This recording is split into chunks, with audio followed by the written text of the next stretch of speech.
This is Boxing Tickets NI in association with SB Sports in Chaco. We're delighted to be joined with the Fireman of the Year, Kevin Cronin. What's happening? I had to think of something silly as I always do with you. Yeah. We can obviously notice straight away you're wearing a bit of a shiner there. Who did you open the mouth to this time, or what's been going on? Mr. Vladimir Belusky likes to leave you with a mark. Well, I suppose if he leaves his mark somewhere, then at least he can remember he was sparring and things. Obviously, big bad Vlad's in action tonight in Germany, as well as obviously Stephen Kearns and Mike Perez. So hopefully he's boxing very, very sharp too, actually. So he should. Well, I don't know who he's fighting or anything, but he should do the business anyway. I think the guy he's fighting doesn't really have a great record tonight, so probably imagine Vlad, they obviously do the business. But obviously, I think we've sort of had an exodus from us. You know, I think the last time you were on, you were sort of saying that you start paying you for interviews, so sort of left you in the wilderness, so to speak. But it's crazy how time flies. It's what, 5 months? Yeah, and you finally broke out the checkbook anyway, so you got me on.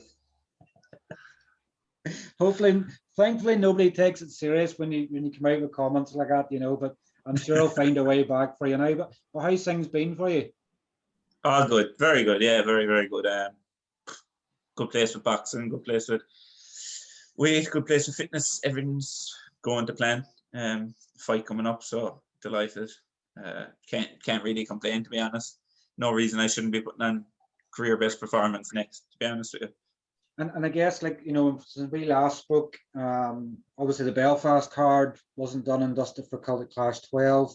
It then obviously went ahead, but I think it was limited to 300 tickets, and they sort of had to pick and choose sort of fighters to be on, so you sort of missed out on that card. But then the Dublin card was been announced, and you were sort of holding off the wait to announce, and then obviously things just haven't worked out. So was it sort of like a kick in the teeth to sort of go, could have been in Belfast, waited for Dublin's then pulled? What did it sort of change in your thought process? Was it just like, you know what, I wasn't waiting on Belfast. I was asked if I wanted to fight in Belfast. I talked with my coach John about it, but we kind of came to a conclusion is we wouldn't have been 100% ready for an 8-rounder in Belfast. We could have fought a 6-rounder. I'm done with 4-rounders. I'm not going back to 4-rounders because they're not for me. They're nearly like an amateur fight. They're 1 round more. I'm done with 4-rounders. We could have fought a 6-rounder there, no problem. But we were working towards getting that 8-rounder in Dublin. So really, there was such a short space of time between Belfast and Dublin. Me and my coach, we kind of said, look, we're actually going to work towards Dublin and get ourselves in a position where we're boxing good and at the right pace for an 8-rounder and have that 8-round fitness rather than training for a 6-rounder than trying to train for an 8-rounder over the space of a couple of weeks, then again straight away. So it was our own decision to leave off the Belfast card and work towards Dublin, and then Dublin didn't happen, which was an absolute disaster, a kick in the teeth really. But look, we're out again, so can't complain. And I guess when obviously see we've been sparring with Vlad and him poking his fingers in your eye, you know, but obviously, you know, then wee things could happen in a fight as well. So if you'd have planned to be on Dublin and Belfast, and you know an opponent sort of stuck a finger in your eye, then you could have been off the card as well. So it's sort of the limitations, sort of making sure that the damage control is sort of there for cuts and things like that, you know. Yeah, well, look, if I knew the Dublin card was going to fall through, then I would have 100% been on a jaw jumping at that Belfast card. But you just don't know these things. You know, I could have done Belfast and then done Manchester in December, but it just doesn't work that way. None of us can tell the future. We don't know what's going to happen. But very disappointed, you know, obviously, because it was going to be an 8-rounder, and obviously we're hoping we're going to try to get a title on the line. But it's just not meant to be. It's obviously meant to be for another time. We're still not actually certain what the story is next month. Whether we know I'm not doing a 4-rounder. Obviously, Leonard must have a chat with Kevin Maree and see what the crack is, what slot is there for me. So I'd obviously be hoping that the 8-rounder is there for me. But if he comes forward and says, there's a 6-rounder, still 6 rounds, and hopefully I can get 6 rounds because I haven't been beyond 4 yet. So it'd be nice to get a full 6 rounds. And sort of talking, obviously, just one final thing in Belfast, obviously, Jimmy Morrissey and Robbie Burke sort of were left in the other option, but they take a fight. Well, I think it was about 48, 72 hours notice, pretty much agreed on. What did you, probably not being critical, obviously, of any of them, but I guess it sort of shows the magnitude of sort of Irish boxing at times that you sort of have to take risks like that. I don't think either of the two of them probably come out from the fight with any discredit. They probably come out with more credit that sometimes people get caught up in an undefeated record and think they're going to be like Floyd Mayweather. Yeah. It's sort of done the two of them a world of good. I think the talk is the two of them will end up having a rematch and for a title as well. It's super middleweight, so it's not in your weight class. But what did you sort of think of the fight, and what would you obviously? I watched it live on, I think it was Jamie Morrissey's page. I went live, but I was watching it. It was a cracking contest. Like, it was back and forth, great fight. You couldn't complain with the scorecards. It was kind of in around the same way I scored it. I had Jamie winning, but at the same time, even though I had Jamie winning, and by what he won, it doesn't say, it doesn't tell the story of the fight. He was winning the rounds, but they were good, solid rounds by the two lads, and fair play to them. What did you say? They took it on like 2-3 days' notice. And the thing is, I think people don't see it. The two boys were going fighting 4-rounders each, and then they both jump in on 3 days' notice to fight a 6-rounder, and that's a huge difference. Like, they've trained for 4-rounders, and now they have to fight an extra 2 rounds, which they haven't trained to fight for in that fight. So they were probably peaking for their 4-rounder, and then to jump into a 6-rounder. Fair play to them. Look, it took guts and balls to do it. But definitely something I hope for the rematch. Definitely hope for the rematch that they're given a bit more time. Probably hopefully in a card closer to home for the both of them, because they could probably have sold quite a lot of tickets. Between them, pretty much in COVID restrictions and for what tickets they could get, they sort of sold easy enough. But I think next time around, good build up for them, which is deserving, because at the end of the day, they both put their undefeated records on the line.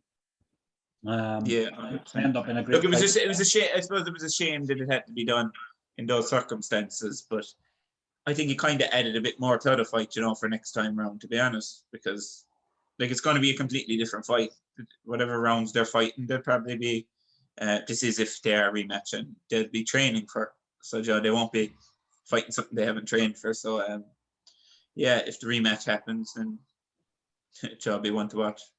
Definitely will. And you sort of flirted with your own sort of fight news as well. You sort of said something there at the start about Kevin Maree and Leonard. When are you next back out in action? Yeah, the 12th of December in Cone. It's outside Manchester, so we'll be flying into Manchester. But so that's 4 weeks time, 12th December. Buzzing, can't wait. Hopefully, as I said, hopefully an 8-rounder, because that's what we're training for. That's what we're boxing nicely over the last couple of months with, and everything is going to plan. So let's hope we get an 8-rounder.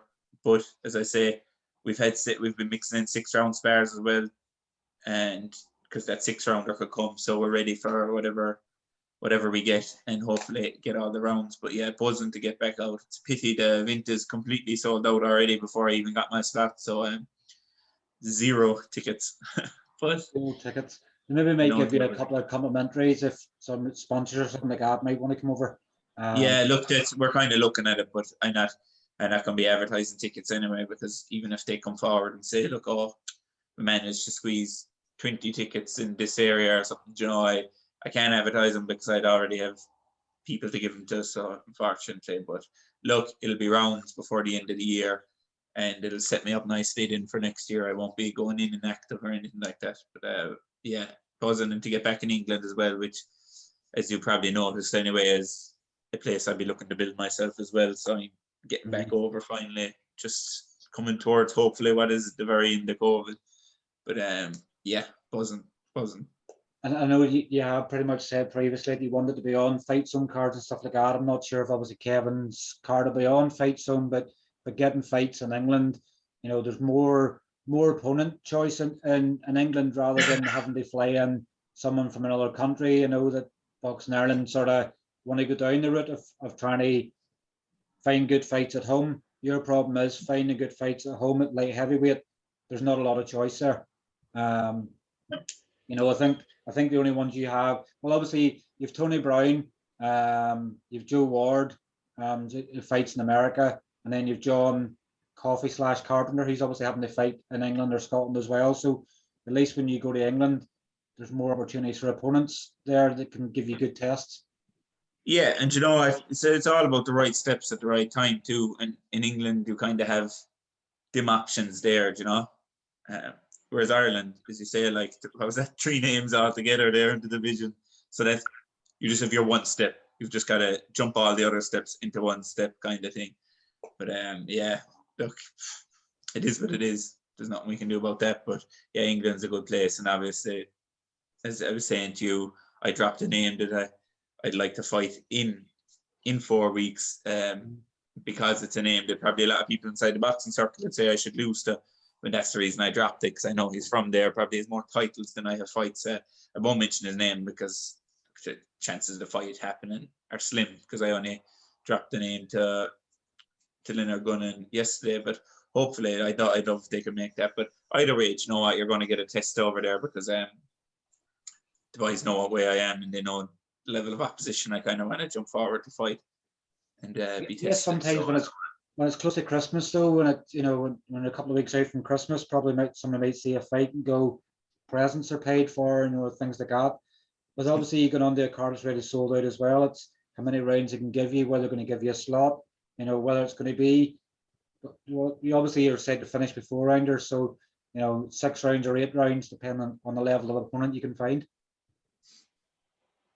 Yeah, there's no, it'll be less presents paid for, because I'll be taking presents from under the tree and selling them. That's it, to cover my cost to go over there. That's what there'll be no presents paid for Christmas.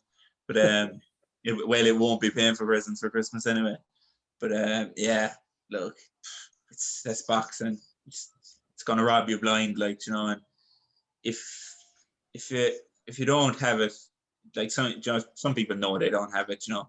That's why you see people fighting 4 rounders for 20 fights, you know, because it's not going to cost them a lot.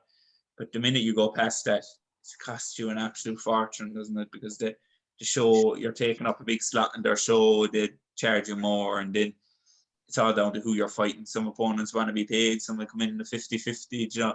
Even the 50-50s, though, I'm pretty sure you still got to pay something for. But yeah, it's money. But and it's like 3 fights in 2021 as well, and Luxembourg. Yeah. Is it Luxembourg, Spain, and England? You know, you pretty much, it's like, you know, football fans love the away days. You're obviously getting the fight away a lot. Obviously, the plan was to fight. It's supposed to be next weekend in Dublin, but obviously the car couldn't go ahead. There's obviously the focus, and something you're speaking to Leonard and Stephen about, is making sure you get a home show next year. You know, whether it be, you know, Kerry, which is obviously your dream, or obviously getting a card as close as possible to home. Yeah, look, I'm due a fight in Ireland. I really am due a fight in Ireland. I've fought in Ireland since March 2019 when I made my debut. And, you know, I didn't have a name then because it was my debut. No one has a name during their debut unless you're coming in with an Olympic medal. But now people are starting to kind of pick up and see what I'm about, you know, and I have a bit of a fan base. So I am due a fight in Ireland. I think next year is really going to be me jumping between Ireland and England. As I say, Luxembourg, it was great to get over, great experience. Will I go back there? No. it's a bit out of the park. Well, Spain, I'd go back to Spain. You know, it's still in Europe. It's a flight away. But yeah, I think it's kind of next year is to jump between Ireland and England. And definitely it'll be all 8 rounders, 10 rounders, 6 rounders next year. That's kind of another boxer that kind of done that way was Dylan Moore. Enjoy, like the way he done it. He was really racking up the experience in the rounds, and look at him now over. You know, just made his Frank Warren debut and was at BT Sports. So yeah, that's the plan for next year. But yeah, definitely overdue a fight near home. And it's like, I've said it 100 times 100 times before, and I can't just not drop it again. But yeah, hopefully Kerry fight. it'd be the ultimate goal, but I guess it's one of them, particularly coming out of a pandemic, it's probably been pushed back a bit further than the thought process was. You're Yeah, sort of even look, saying, Joe, even when I fought in Luxembourg and we were talking about, I was talking about with Stephen Leonard and Joe. It was the way we were talking was like, yes, Joe, we're coming out with a pandemic. We can make this happen next year easy, Joe, kind of thing. But and then it dragged on again, Joe. Another lockdown happened, and Joe, they started putting in more restrictions. I know they've let down the restrictions a bit again, but it's definitely put a halt in a lot of things.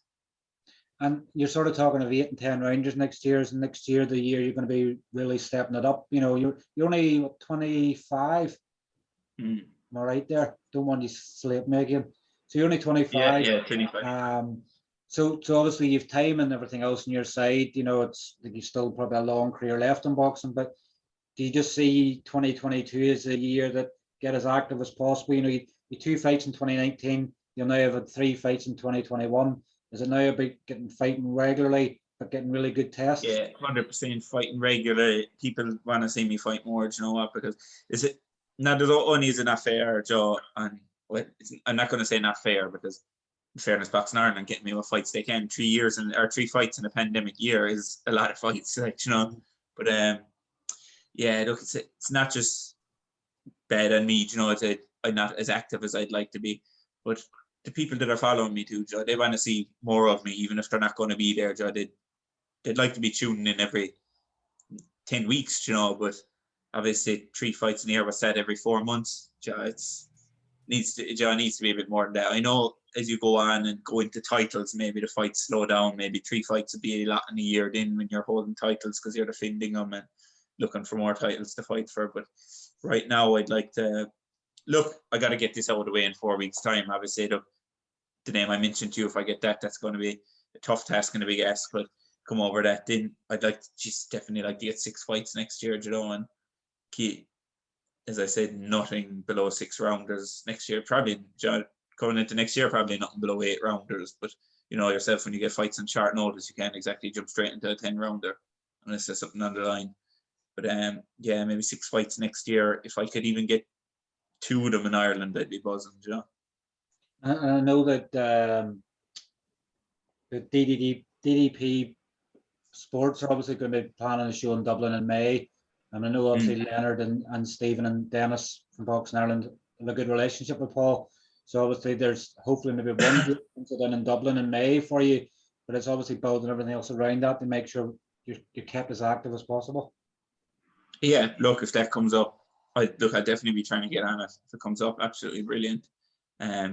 I know the boys are doing the best they can, Stephen and Leonard, for me, because you know what, they've been in touch. They've the day they announced that Dublin show was cancelled.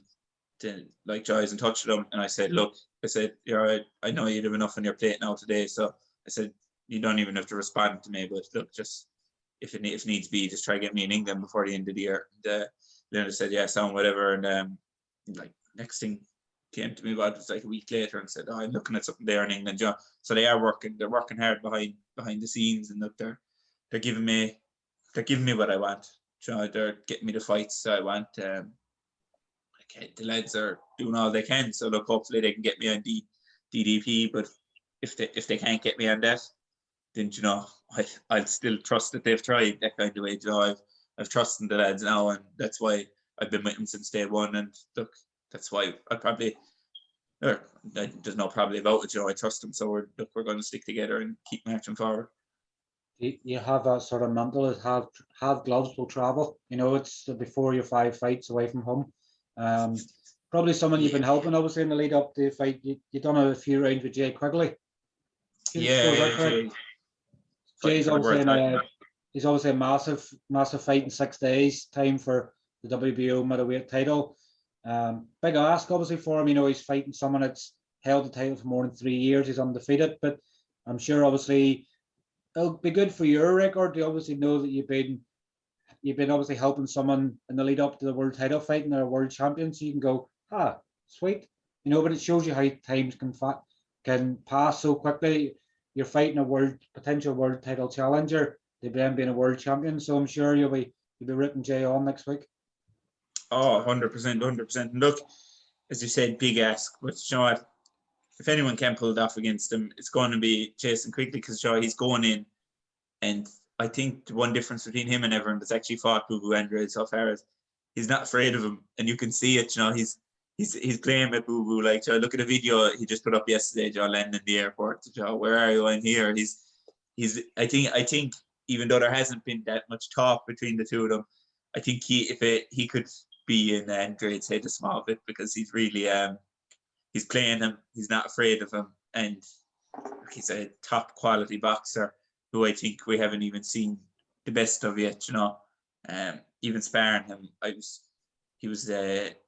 he just looked a lot better than what he did in all his fights so far, and you could tell he has so much more to give. Obviously, look at his amateur career. Was he world silver medalist? He's not one of these guys they're feeding to Bubu Andrade to. He's just going to walk over. I think he's definitely going to ask a lot of questions of Bubu Andrade. And yeah, hopefully he'll bring home the world title. That'd be absolutely brilliant. Definitely would. I know we're I think we're 3 years just past there since we've had a world champion male boxer as well. Obviously, Kerry's been flying the flag for all Irish boxing, male and female. But it'd be good to add another man's world champion to the mix there as well. Yeah. But I say it's funny how boxing can sort of change. I say, this time last year, probably Jay was going, when am I going to get a fight?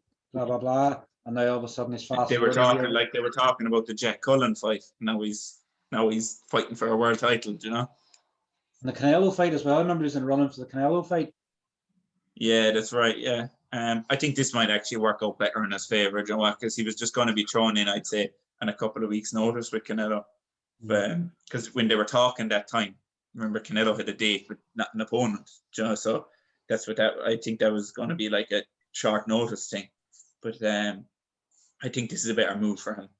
I think it's a way better move for him, and a very winnable fight for him, especially with the attributes he has. So yeah, and look, obviously I don't like to boast too much about sparring, because sparring, but they're not going to be sparring no fools, So I was very happy, to get them rounds for them, and they were. I was being called back for more rounds as well. Only they went to England, and Lee was on the phone to John also. I think it says enough about how I'm performing right now as well.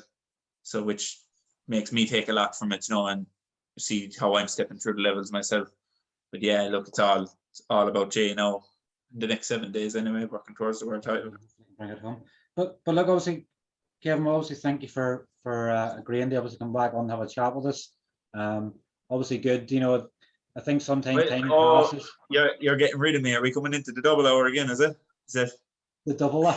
you must pay more. Is it? Oh, overtime. Oh yeah. If we go over, what time are we on now? It's 20 to 12. If we go over a certain time, you have to pay double. Overtime. Yeah. Dominic's paying you. Yes, yeah. I'll be trying to squeeze it out with the boat here. The exhibition man.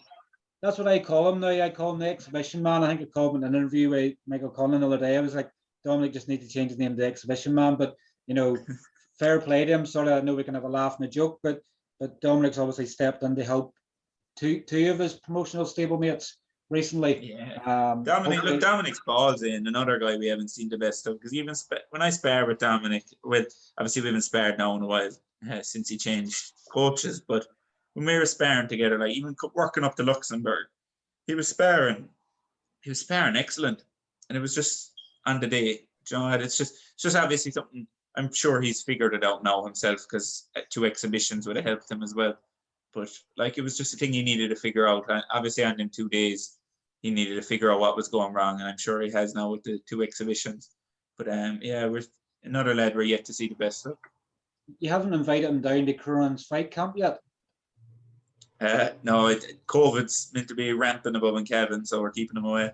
Keeping him away for the good. But I know obviously you'd said this before, but getting Dominic down, obviously having a bit of a lads weekend, maybe having a few drinks, or obviously. I'm afraid we couldn't really bring him down for a camp, or I'd say it'd be the end of the camp. We'd end up on the beer. He'll end up in the beer, not be it. But look, obviously, we'll thank you for stopping by and having a chat again. Obviously, 29 days to go until you're back in action over in England. But obviously, I'm sure we'll catch up with you soon, and we'll always have our normal jokes with Jags on social media as well. So I'm sure we'll keep in touch. 100%. Nice and safe. All right, Kevin. Cheers. Speak to you soon. Cheers. Bye. Thanks. Bye. Bye.